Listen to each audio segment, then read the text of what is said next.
राधे राधे, हरे कृष्ण। आप सभी का दिन शुभ हो। आज दिनांक है 26 नवंबर, दिन है बुधवार और आज है मार्गशीर्ष मास के शुक्ल पक्ष की षष्ठी तिथि, जो कि आज पूरा दिन रहने के बाद देर रात 12:01 पर समाप्त होगी। इसके बाद में सप्तमी तिथि प्रारंभ हो जाएगी। आज ब्रह्म मुहूर्त सुबह 5:16 से 6:04 तक रहेगा। सूर्योदय होगा सुबह 6:52 पर, सूर्यास्त होगा शाम 5:36 पर और राहु काल दोपहर 12 बजे से 1:30 बजे तक रहेगा। इसके अलावा आज श्रवण नक्षत्र और धनिष्ठा नक्षत्र का शुभ योग भी बन रहा है। वहीं वृद्धि योग दोपहर 12:43 तक रहेगा। इसके बाद में ध्रुव योग प्रारंभ हो जाएगा। आज आप सुनने वाले हैं मार्गशीर्ष मास महात्म्य के 21वें दिन का अध्याय, जिसमें आज आप भगवत गीता पाठ सुनेंगे। उससे पहले हर दिन की तरह सुनिए सीता नितनेम की कहानी। इस कहानी को सीता माता कहती थी और प्रभु श्री राम सुना करते थे। एक दिन श्री राम भगवान को किसी काम के लिए बाहर जाना पड़ा, तो सीता माता कहने लगी कि भगवान, मेरा तो 12 वर्ष का नितनेम है, अब आप बाहर जाएंगे तो मैं अपनी कहानी किसे सुनाऊंगी।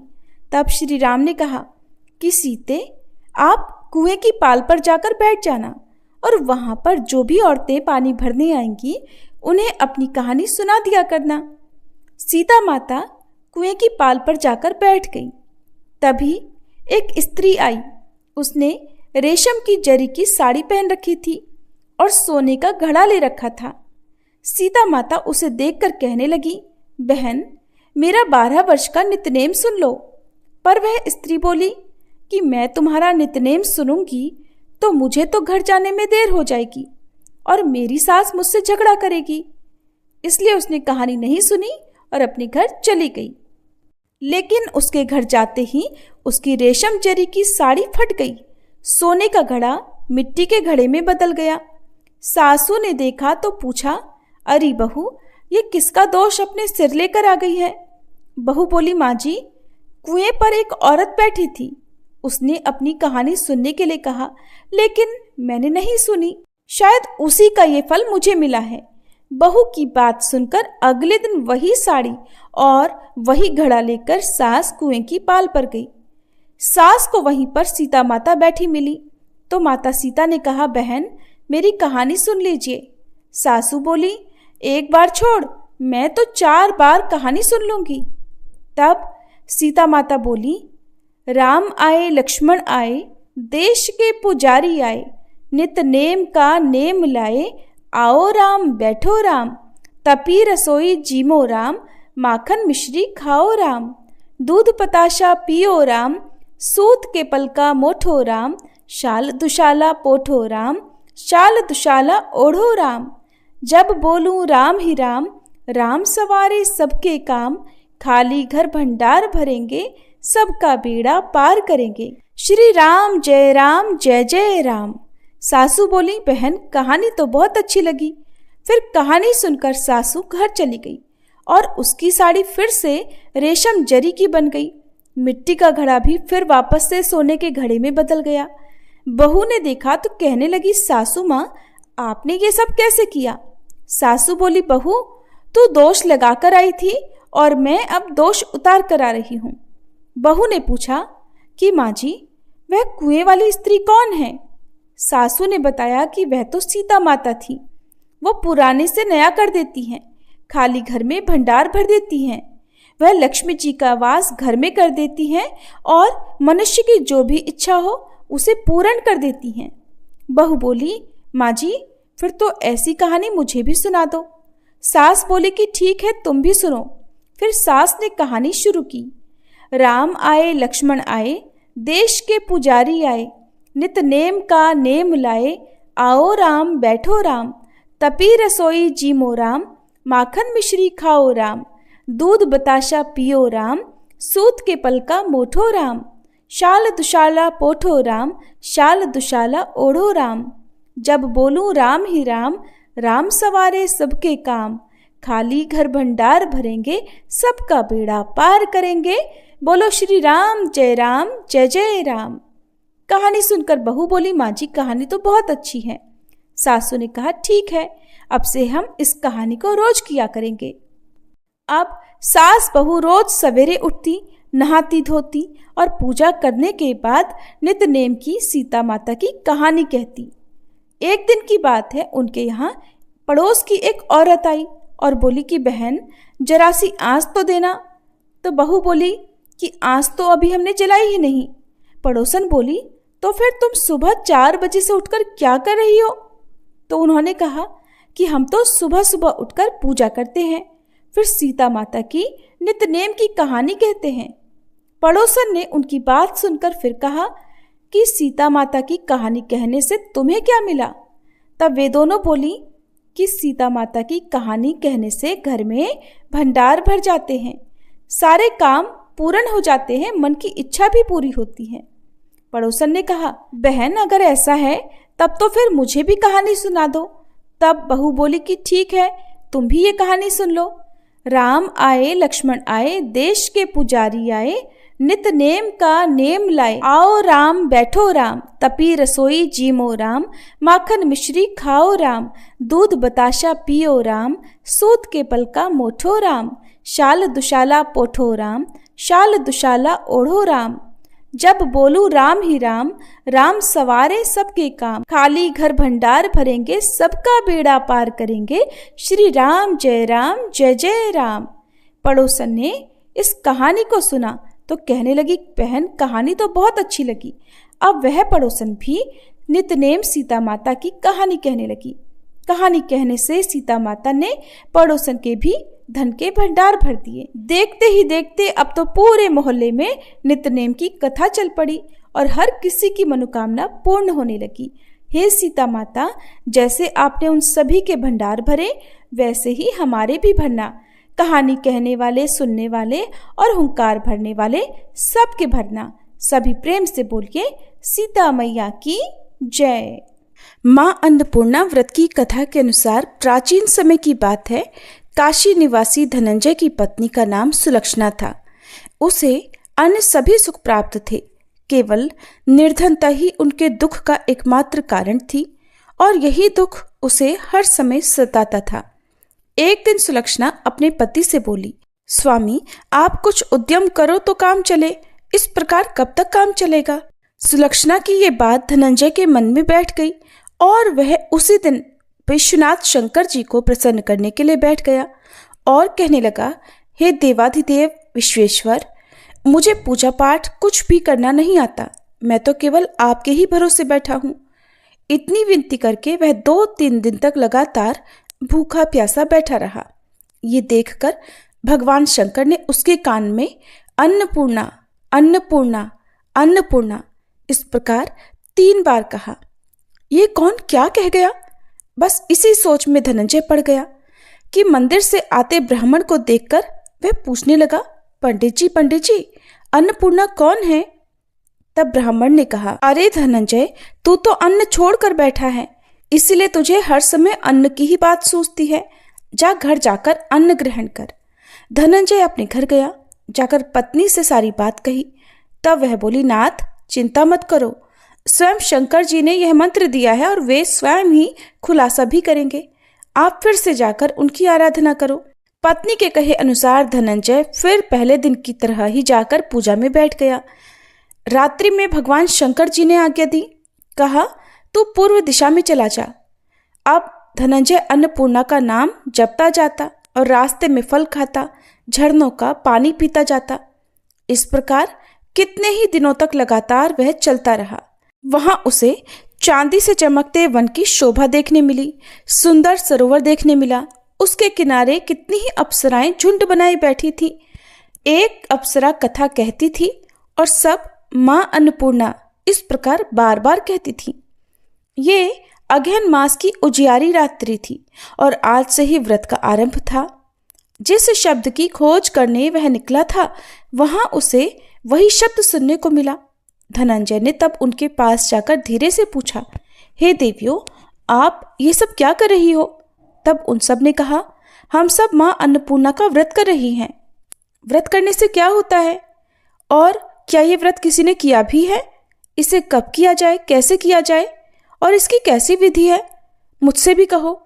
धनंजय के कहने पर वे अप्सराएं कहने लगी, इस व्रत को कोई भी कर सकता है।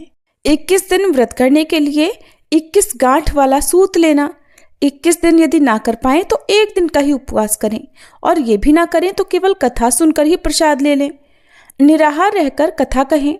कथा सुनने वाला कोई ना मिले तो पीपल के पत्तों को रखकर सुपारी या घृत कुमारी यानी ग्वार पाठ को वृक्ष के सामने रखकर दीपक को साक्षी बनाकर सूर्य, गाय, तुलसी या महादेव को बिना कथाएं सुनाए मुख में अन्न मत डालना। यदि भूल से कुछ पड़ जाए तो 1 दिवस फिर उपवास करें। व्रत के दिन क्रोध ना करें और झूठ ना बोलें।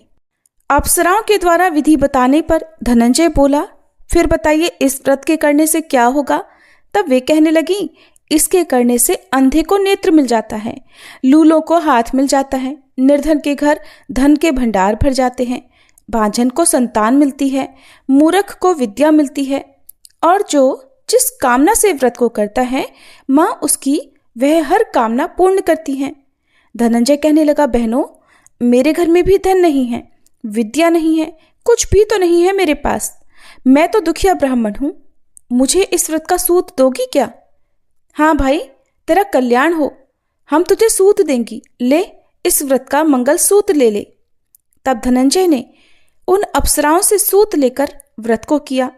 व्रत पूरा हुआ।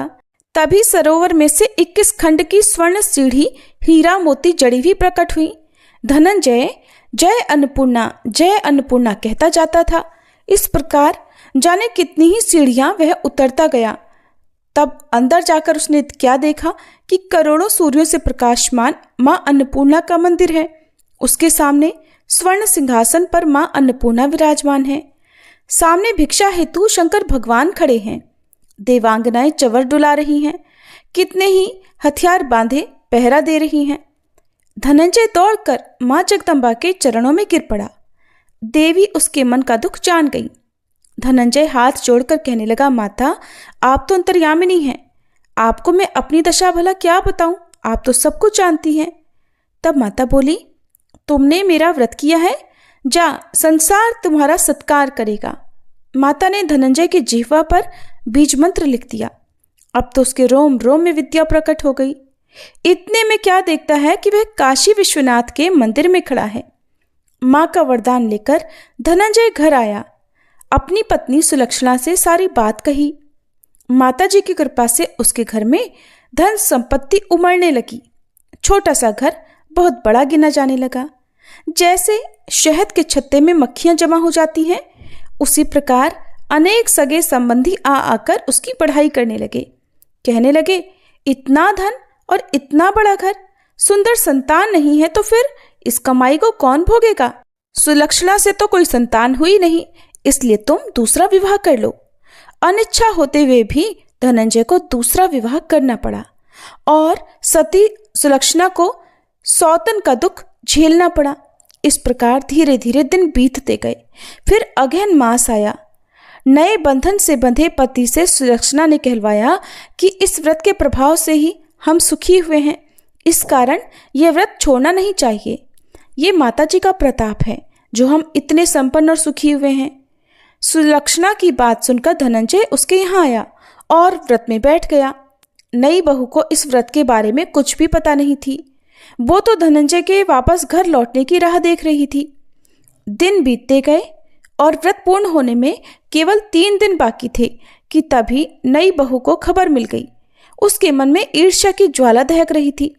वह सुलक्षणा के घर आ धमकी और उसने वहां भगदड़ मचा दी और वह मारे क्रोध के धनंजय को अपने साथ लिवा ले गई। नए घर में धनंजय को थोड़ी देर के लिए निद्रा ने आ दबाया। वह गहरी नींद सो गया और ठीक उसी समय नई बहू ने उसका व्रत का सूत तोड़कर आग में फेंक दिया। अब तो माता जी का कोप जाग गया। इधर माता क्रोधित हुई और उधर उसके घर में अचानक आग लग गई। सब कुछ जलकर खाक हो गया।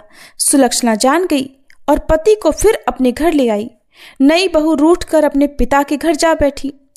पति को परमेश्वर मानने वाली सुलक्षणा बोली, नाथ, घबराना नहीं, माता जी की कृपा अलौकिक है। पुत्र कुपुत्र हो जाता है पर माता कभी कुमाता नहीं होती। इसलिए आप श्रद्धा और भक्ति से आराधना शुरू करो। वे हमारा कल्याण जरूर करेंगी। धनंजय फिर माता के पीछे पड़ गया। फिर वही सरोवर सीढ़ी प्रकट हुई और उसमें वह मां अन्नपूर्णा कहकर उतर गया। वहां जाकर माता के चरणों में करुण क्रंदन करने लगा, विलाप करने लगा। माता प्रसन्न होकर बोली, ये मेरी स्वर्ण की मूर्ति ले, उसकी पूजा करना तो फिर सुखी हो जाएगा। जा, तुझे मेरा आशीर्वाद है। तेरी पत्नी सुलक्षणा ने श्रद्धा से मेरा व्रत किया है, उसे मैंने पुत्र का वरदान दिया है। धनंजय ने आंखें खोली तो खुद को काशी विश्वनाथ के मंदिर में खड़ा पाया। वहां से फिर उसी प्रकार वह घर को आया। इधर सुलक्षणा गर्भवती हुई और 9 महीने पूरे होते ही उसके यहाँ पुत्र का जन्म हुआ। गांव में आश्चर्य की लहर दौड़ पड़ी। अब तो गांव में जिसकी कोई भी कामना होती वही मनौती मांगने लगता और इस तरह सभी लोगों की मनोकामनाएं पूर्ण होने लगी। इस तरह उसी गांव के निसंतान सेठ के पुत्र होने पर उसने माता अन्नपूर्णा का मंदिर बनवा दिया। उसमें माता जी धूमधाम से पधारी, यज्ञ हुआ और धनंजय को मंदिर के आचार्य का पद दे दिया गया। जीविका के लिए मंदिर की दक्षिणा और रहने के लिए बड़ा सुंदर सा भवन भी दिया गया। धनंजय पत्नी और पुत्र सहित वहां सुख से रहने लगा। माता जी के चढ़ावे में भरपूर आमदनी होने लगी। उधर नई बहू के पिता के घर डाका पड़ गया, सब कुछ लुट गया और वे भीख मांगकर अपना पेट भरने लगे। सुलक्षणा ने जब यह सुना तो उन्हें बुलावा भेजा और उनके आने पर उन्हें अलग घर में रख लिया और उनके अन्न वस्त्र का प्रबंध भी कर दिया। धनंजय, सुलक्षणा और उसका पुत्र माता जी की कृपा से आनंद से रहने लगे। माता जी ने जैसे उनके भंडार भरे वैसे सबके भंडार भरे। सभी प्रेम से बोलिए, अन्नपूर्णा माता की जय। अब सुनिए 21वें महात्म्य में श्रीमद् भगवद गीता पाठ। श्री भगवान देवी लक्ष्मी से कहते हैं, लक्ष्मी, भगवद गीता के प्रथम अध्याय के महात्म्य का उत्तम उपाख्यान मैंने तुम्हें सुना दिया। अब अन्य अध्यायों के महात्म्य भी सुनो।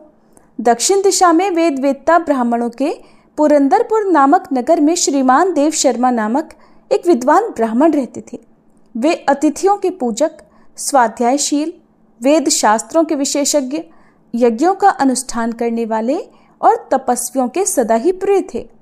उन्होंने उत्तम द्रव्यों के द्वारा अग्नि में हवन करके बहुत लंबे समय तक देवताओं को तृप्त किया, किंतु उन धर्मात्मा ब्राह्मण को कभी सदा रहने वाली शांति नहीं मिली।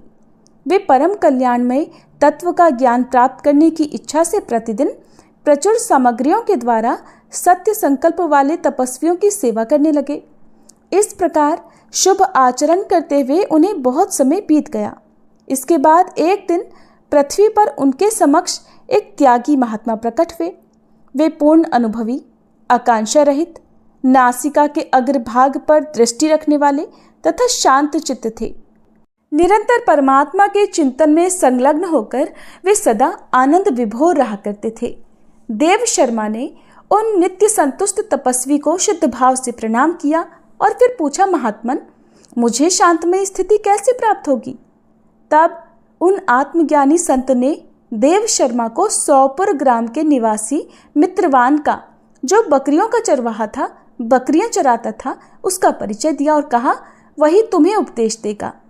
यह सुनकर देव शर्मा ने महात्मा के चरणों की वंदना की और समृद्धशाली सौपुर ग्राम में पहुंचकर उसके उत्तर भाग में एक विशाल वन को देखा। उसी वन में नदी के किनारे एक पत्थर पर मित्रवान बैठा हुआ था। उसके नेत्र आनंद से निश्चल हो रहे थे और वह बिना पलक झपकाए लगातार देख रहा था। वह स्थान आपस का स्वाभाविक वैर छोड़कर एकत्रित हुए परस्पर विरोधी जंतुओं से घिरा हुआ था। वहां उद्यान में मंद मंद हवा चल रही थी। मृगों के झुंड शांत भाव से बैठे थे और मित्रवान दया से भरी हुई आनंदमयी मनोहारिणी दृष्टि से पृथ्वी पर मानो अमृत छिड़क रहा था। इस रूप में उसे देखकर देव शर्मा का मन प्रसन्न हो गया। वे उत्सुक होकर बड़े विनय के साथ मित्रवान के पास गए। मित्रवान ने भी अपने मस्तक को थोड़ा झुकाकर देव शर्मा का सत्कार किया। इसके बाद विद्वान देव शर्मा अनन्य चित्त से मित्रवान के पास गए और उसके ध्यान का समय समाप्त हो गया। उस समय उन्होंने अपने मन की बात पूछी, महाभाग, मैं आत्मा का ज्ञान प्राप्त करना चाहता हूँ। मेरे इस मनोरथ की पूर्ति के लिए मुझे किसी ऐसे उपाय का उपदेश कीजिए जिसके द्वारा सिद्धि प्राप्त हो चुकी हो। देव शर्मा की बात सुनकर मित्रवान ने एक क्षण तक कुछ विचार किया और उसके बाद इस प्रकार कहा, विद्वन, एक समय की बात है, मैं वन के भीतर बकरियों की रक्षा कर रहा था। इतने में ही एक भयंकर बाघ पर मेरी दृष्टि पड़ी। वह बाघ मानो सबको खा लेना चाहता हो। मैं मृत्यु से डरता था, इसलिए व्याघ्र को आते देखकर बकरियों के झुंड को आगे करके मैं वहां से भाग गया। किंतु एक बकरी तुरंत ही सारा भय छोड़कर नदी के किनारे उस व्याघ्र के पास बेरोक टोक चली गई। फिर तो व्याघ्र भी द्वेष छोड़कर चुपचाप खड़ा हो गया। उसे इस अवस्था में देखकर बकरी उससे बोली, व्याघ्र, तुम्हें तो तुम्हारा मनपसंद भोजन प्राप्त हुआ है। मेरे शरीर से मांस निकालकर प्रेम पूर्वक खाओ ना। तुम इतनी देर से क्यों खड़े हो? तुम्हारे मन में मुझे खाने का विचार क्यों नहीं आ रहा? तब वह व्याघ्र बोला, बकरी, इस स्थान पर आते ही मेरे मन से द्वेष का सारा भाव निकल गया। भूख प्यास भी मिट गई, इसलिए पास आने पर भी अब मैं तुम्हें खाना नहीं चाहता। व्याघ्र के ऐसा कहने पर वह बकरी बोली, न जाने मैं कैसे इतनी निर्भय हो गई हूँ। व्याघ्र, इसमें क्या कारण हो सकता है? अगर तुम जानते हो तो बताओ। ये सुनकर व्याघ्र ने कहा, नहीं, मैं भी नहीं जानता। चलो सामने खड़े हुए इन महापुरुष से ही पूछते हैं। ऐसा निश्चय करके वे दोनों वहां से चल पड़े। उन दोनों के स्वभाव में ये विचित्र परिवर्तन देखकर मैं बड़ा आश्चर्य में पड़ा था। इतने में ही उन्होंने मुझसे आकर प्रश्न किया। वहां वृक्ष की शाखा पर एक वानरराज था। उन दोनों के साथ मैंने भी वानरराज से पूछा, विप्रवर। मेरे पूछने पर वानरराज ने आदरपूर्वक कहा कि अजापाल, सुनो, इस विषय में मैं तुम्हें प्राचीन वृतांत सुनाता हूँ। ये सामने वन के भीतर जो बहुत बड़ा मंदिर है उसकी ओर देखो। इसमें ब्रह्मा जी का स्थापित किया हुआ एक शिवलिंग है। पूर्व समय में यहाँ सुकर्मा नाम के एक बुद्धिमान महात्मा रहते थे, जो तपस्या में संलग्न होकर इस मंदिर में नित्य प्रति उपासना करते थे। वे वन में से फूलों का संग्रह करके लाते और नदी के जल से पूजनीय भगवान शंकर को स्नान कराकर उन्हीं से उनकी पूजा किया करते थे। इस प्रकार आराधना का काम करते हुए सुकर्मा यहाँ रहा करते थे। बहुत समय के बाद उनके पास किसी अतिथि का आना हुआ। सुकर्मा ने भोजन के लिए फल लाकर अतिथि को अर्पण किया और कहा, विद्वन, मैं केवल तत्वज्ञान की इच्छा से भगवान शंकर की आराधना करता हूँ। आज इस आराधना का फल परिपक्व होकर मुझे मिल गया, क्योंकि इस समय आप जैसे महापुरुष ने मुझ पर अनुग्रह जो किया है। सुकर्मा के ये मधुर वचन सुनकर तपस्या के धनी महात्मा अतिथि को बड़ी प्रसन्नता हुई। उन्होंने एक शिलाखंड पर भगवत गीता का दूसरा अध्याय लिख दिया और ब्राह्मण को उसके पाठ और अभ्यास के लिए आज्ञा देते हुए कहा, ब्राह्मण, इससे तुम्हारा आत्मज्ञान संबंधी मनोरथ अपने आप सफल हो जाएगा। ऐसा कहकर वे बुद्धिमान तपस्वी सुकर्मा के सामने ही उनके देखते देखते अंतर्ध्यान हो गए। सुकर्मा आश्चर्यचकित होकर उनके आदेश के अनुसार निरंतर भगवत गीता के द्वितीय अध्याय का अभ्यास करने लगे। इसके बाद बहुत लंबे समय के बाद अंतःकरण शुद्ध होकर उन्हें आत्मज्ञान की प्राप्ति हुई। फिर तो वे जहाँ जहाँ गए वहाँ का तपोवन शांत हो गया। उनमें शीत, उष्ण और राग द्वेष आदि की बाधाएं दूर हो गई। इतना ही नहीं, उन स्थानों में भूख प्यास का कष्ट भी जाता रहा और भय का सर्वथा वहां अभाव हो गया। ये सब द्वितीय अध्याय का जप करने वाले सुकर्मा ब्राह्मण की तपस्या का ही प्रभाव समझो। मित्रवान ने कहा, वानर राज के ऐसा कहने पर मैं प्रसन्नता पूर्वक बकरी और बाघ के साथ उस मंदिर की ओर गया। वहां जाकर शिलाखंड पर लिखे हुए गीता के दूसरे अध्याय को मैंने देखा और पढ़ा। उसी की आवृत्ति करने से मैंने तपस्या का पार पा लिया है। इसलिए भद्र पुरुष, तुम भी सदा द्वितीय अध्याय की ही आवृत्ति किया करो। ऐसा करने पर मुक्ति तुमसे दूर नहीं रहेगी। श्री भगवान देवी लक्ष्मी से कहते हैं, प्रिय, मित्रवान के इस प्रकार आदेश देने पर देव शर्मा ने उसका पूजन किया और उसे प्रणाम करके पुरंदरपुर की राह ली। फिर वहां किसी देवालय में पूर्वोक्त आत्मज्ञानी महात्मा को पाकर उन्होंने ये सारा वृतांत उनसे निवेदन किया और सबसे पहले उन्हीं से द्वितीय अध्याय को पढ़ा। उनसे उपदेश पाकर शुद्ध अंतःकरण वाले देव शर्मा प्रतिदिन बड़ी श्रद्धा के साथ द्वितीय अध्याय का पाठ करने लगे। तब से उन्होंने प्रशंसा के योग्य परम पद को प्राप्त कर लिया। हे लक्ष्मी, ये द्वितीय अध्याय का उपाख्यान कहा गया। श्री भगवान देवी लक्ष्मी से कहते हैं कि प्रिय, जनस्थान में एक जड़ नामक ब्राह्मण था जो कौशिक वंश में उत्पन्न हुआ था। उसने अपना जातीय धर्म छोड़कर बनिए के व्यापार में अपना मन लगा लिया। उसे पराई स्त्रियों के साथ व्यभिचार करने की आदत पड़ गई थी। वो सदा जुआ खेलता, शराब पीता और शिकार खेलकर जीवों की हिंसा किया करता था। इसी प्रकार उसका समय बीत रहा था। सारा धन नष्ट हो जाने पर एक बार वह व्यापार करने के लिए बहुत दूर उत्तर दिशा में चला गया। वहां से धन कमाकर घर की ओर लौटा। उसने बहुत दूर तक का रास्ता तय कर लिया था। एक दिन सूर्यास्त हो जाने पर जब दसों दिशाओं में अंधकार फैल गया, तब एक पेड़ के नीचे कुछ लुटेरों ने उसे धर दबोचा और बहुत जल्दी उसके प्राण ले लिए। उसके धर्म का लोप हो गया था, इसलिए वह बड़ा भयानक प्रेत हुआ। उसका पुत्र बड़ा धर्मात्मा और वेदों का विद्वान था। उसने अब तक पिता के लौट आने की राह देखी। जब वे वापस लौटकर नहीं आए, तब उनका पता लगाने के लिए वो खुद भी घर छोड़कर चल दिया। अब वह हर दिन अपने पिता की खोज करता, मगर राहगीरों से पूछने पर भी उसे अपने पिता का कोई भी समाचार नहीं मिलता था। इसके बाद एक दिन एक मनुष्य से उसकी भेंट हुई जो उसके पिता का सहायक था। उससे सारा हाल जानकर उसने पिता की मृत्यु पर बहुत शोक किया। वो बड़ा बुद्धिमान था। बहुत कुछ सोच विचार कर पिता का पारलौकिक कर्म करने की इच्छा से आवश्यक सामग्री साथ लेकर उसने काशी जाने का विचार किया।